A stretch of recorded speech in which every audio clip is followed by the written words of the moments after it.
Oi, eu sou o Mauro, eu sou um dos monitores de farmácia e eu vou apresentar para vocês essa classe de medicamentos que são os barbitúricos.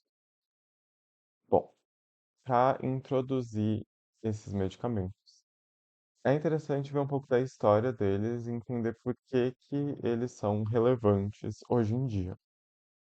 Eles já foram muito mais populares do que eles são hoje, talvez muitas pessoas nem devem ter ouvido falar deles, ou se ouviram, não sabem para que que serve. Mas ele foi muito importante a partir do começo do século XX, que foi quando ele começou a ser comercializado sob o nome de Veronal. Essa é um frasco do primeiro barbitúrico comercializado. E ele foi inicialmente comercializado como um sedativo. Então, ele tinha sido sintetizado no meio do século XIX, mas não tinham achado um uso para ele ainda clínico. E daí, no século XX, perceberam que ele tinha propriedades sedativas e começaram a usar para isso. Ele começou a ser popularizado e começou a ser prescrito para outras coisas além da sedação, como doenças psiquiátricas, convulsão, insônia e indução de anestesia. Ele é usado para isso porque ele é um bom hipnótico, ele consegue induzir o sono muito bem. E, além disso, ele tem um efeito ansiolítico, embora esse efeito seja um pouco não, bastante pior do que drogas mais novas como os benzodiazepínicos. E ele também tem efeitos adversos muito preocupantes. Ele induz a tolerância e causa dependência física. E tem sintomas de abstinência muito graves. E todos esses fatores juntos, foram que levaram eles a serem quase completamente substituídos por benzodiazepínicos ao longo do tempo. Porque são drogas mais novas, mais seguras e que têm menos desses efeitos adversos que os barbitúricos têm. Então, vamos ver como eles funcionam e depois a gente fala um pouco mais sobre esses efeitos adversos. Bom, o mecanismo de ação, na verdade, é muito simples. Se vocês pensarem em como funciona a neurotransmissão, seja excitatória ou inibitória, vocês vão lembrar que o GABA é um neurotransmissor inibitório mais importante do sistema nervoso central. E aqui a gente tem um exemplo de uma sinapse. Então a gente tem lá o axônio, a sua membrana pré-sináptica, a fenda sináptica e depois embaixo a membrana pós-sináptica. Lá no axônio ele está liberando o seu ovinho verde de GABA nessa fenda sináptica e ignora um pouco das outras informações e foca no ovo verde. Ele se liga ali no receptor de GABA, principalmente no subtipo A, que vai abrir, né, ativar esse canal de cloreto que vai promover um influxo de cloreto para dentro dessa célula pós-sináptica. E esse influxo de cloreto vai gerar uma carga mais negativa nessa membrana pós-sináptica. Isso vai causar uma hiperpolarização. O que isso significa?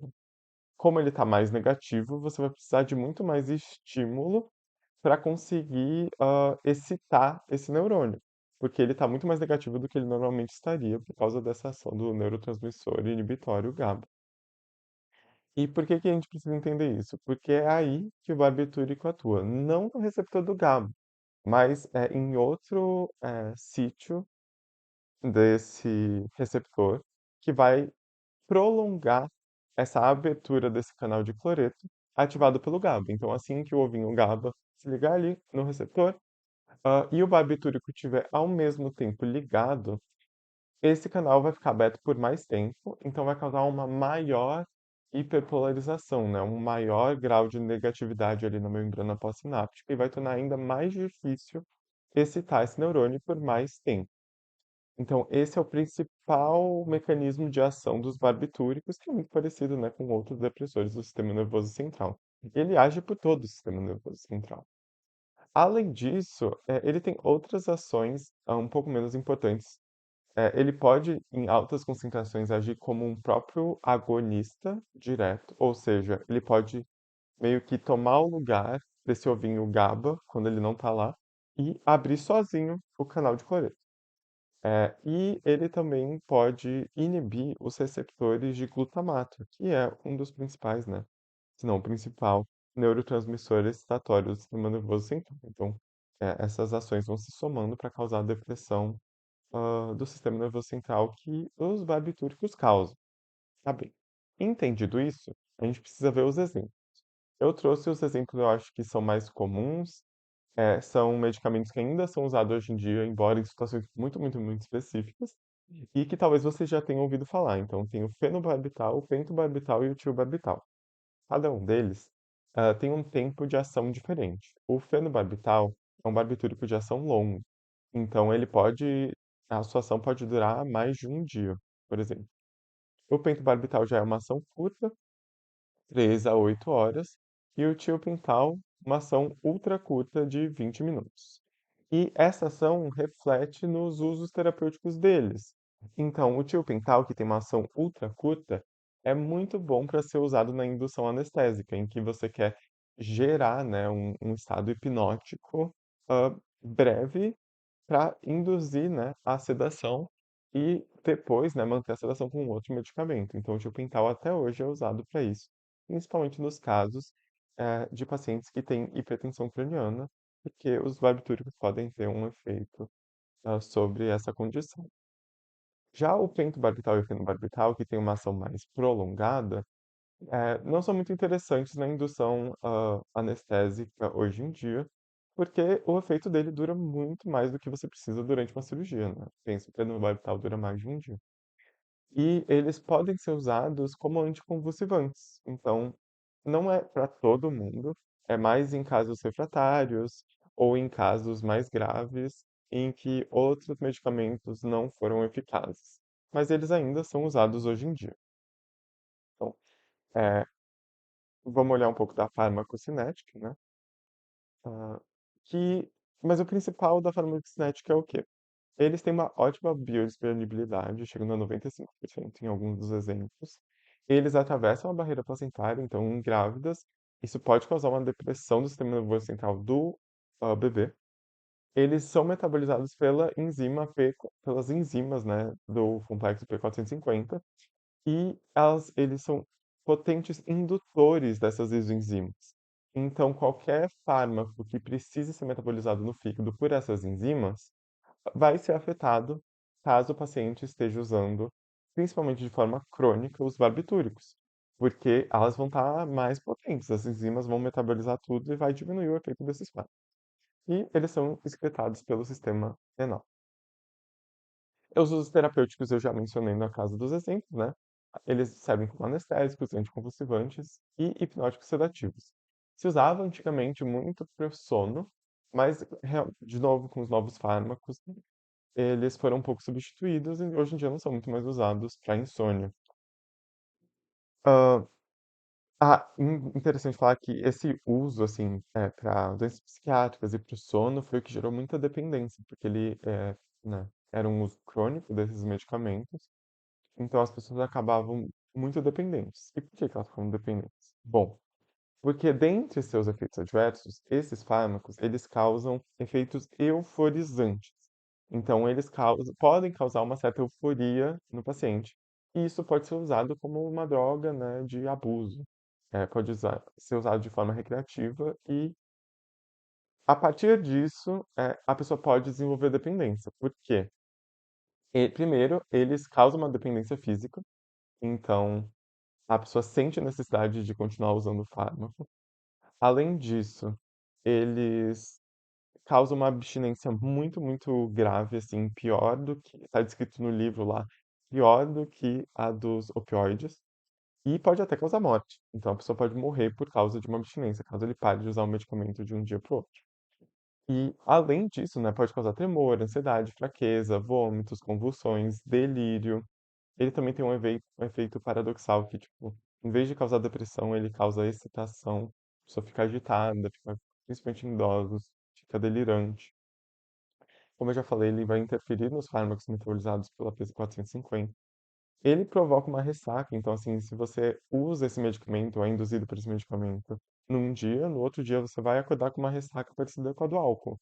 Então, com náusea, tontura, pode vomitar. E os seus efeitos depressores são sinérgicos com os do etanol, que é outro depressor do sistema nervoso central. Então, usados juntos, eles são muito perigosos e podem causar uma depressão respiratória e até morte. E tem que tomar muito cuidado com isso. Ah, aí, outra coisa que acontece, além desse abuso desse medicamento, é o uso dele para suicídio.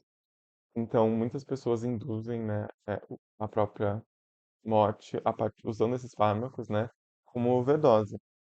E por que que as pessoas morrem, né, de uma overdose de barbitúricos? Porque eles são potentes depressores do sistema nervoso central. E a partir dessa depressão do sistema nervoso central, eles, né, causam sono, né, e a pessoa pode chegar ao coma. E essa depressão é dose dependente. Então, quanto mais você usar, mais deprimido você vai ficar. Então, se você usar uma dose pequena, você vai ficar sonolento, você não vai estar muito atento. E no outro fim do espectro de depressão, a pessoa entra em coma. Então, ele é um potente depressor, né? Então, numa overdose, a pessoa vai estar em coma. Outra coisa é que ele também causa depressão respiratória.